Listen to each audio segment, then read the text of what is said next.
Good morning, welcome to my channel. Ito po yung ating dish for today.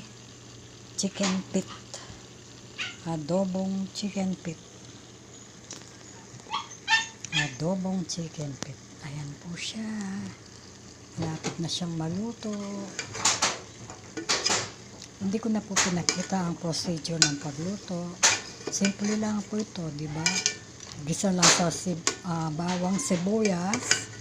And then, lagay mo yung chicken pit, pakuluan, lagyan ng toyo, at konting suka.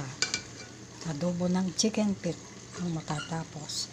Eto na po siya, malambot na, malapit nang madurog ang mga buto-buto ng chicken pit. Chicken pit, ang sarap ng chicken pit.